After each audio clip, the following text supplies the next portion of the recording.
Hi, my name is Tony Lopez with Alternative Living Spaces, and in this video we're going to address what I think is one of the most challenging things to do, and that is to build a container home in a very humid and rainy climate. You know, we've built a lot of shipping container homes over the last 7 years, some of them in some very humid and very rainy climates, and I must say those have been the ones that have presented the most challenges.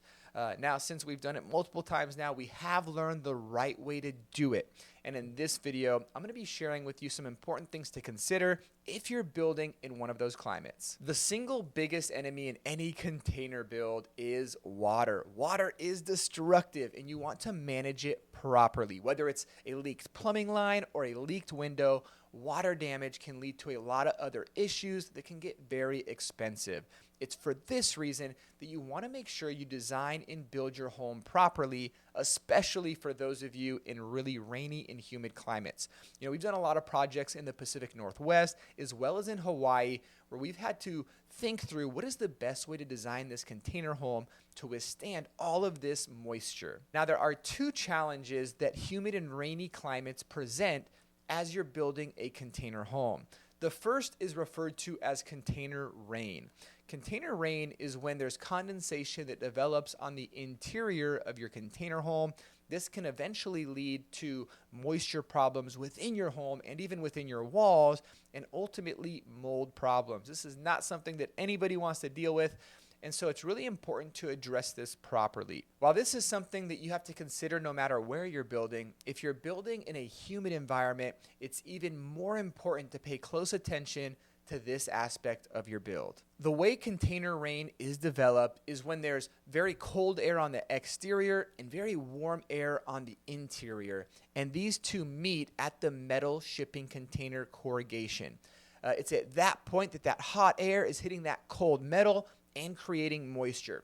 It's also something that's an issue if the humidity levels inside your home are a lot higher than the exterior humidity levels. There's two ways to address this. The first is to use proper insulation and a proper vapor barrier to prevent the container rain from taking place. This can be accomplished by installing 3 inches of closed cell spray foam on your interior metal walls and ceilings, which is going to function as a vapor barrier preventing that container rain. Now, the other thing that I mentioned is having high humidity levels on the inside of your container. This can happen if it's very humid around you and you don't have good ventilation and airflow within your container. You're going to get stale air, and you're also going to get high humidity levels within your container. This, of course, is not good, as it could lead to moisture and water development on your walls, baseboards, floors, and cabinetry. Now, to prevent this, you're going to want to have really good airflow within your container. One thing that we recently invested in for a project we were doing in Hawaii is an air exchanger. One of the benefits of an air exchanger is it's going to help maintain your interior humidity levels. What it'll do is it'll turn on to move air out of your home when the humidity levels are too high, and it'll also bring in new fresh air.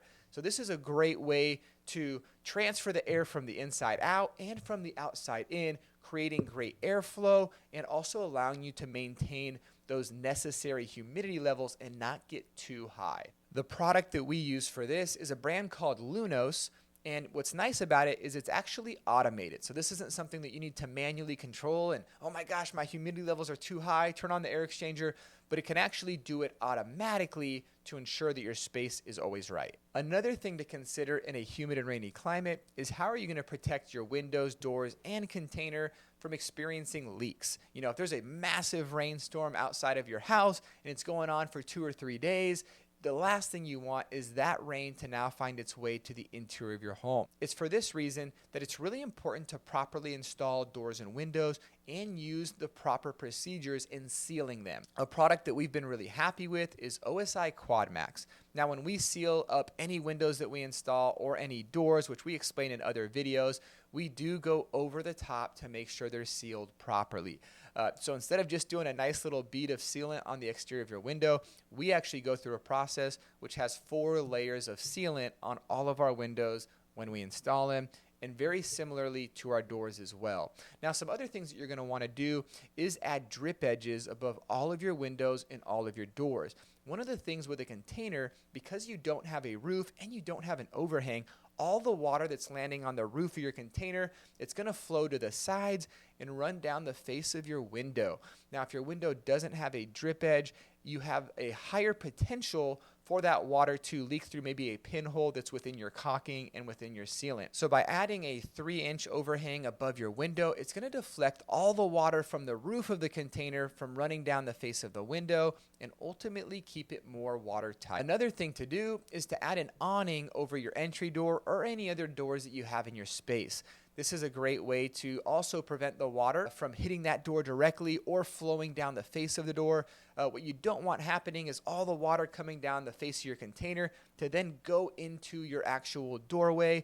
This can lead to mold around the perimeter of the door, or if it gets past your weather stripping, it'll actually then have water entering into your container as well. I know this was a lot of information, but I hope it was helpful for those of you that are looking to build in a rainy or humid climate. It certainly can be done. We've done a lot of builds in those types of environments. It's definitely worth it, but you just do want to follow those items that we shared during your build process to make sure it's done properly. For those of you that like more information about what we do, you can visit us online at alternativeliving-spaces.com. And if you're going to be doing your own container build, I have put together a free workshop. I'd want to encourage you to check it out. It's linked in the description below.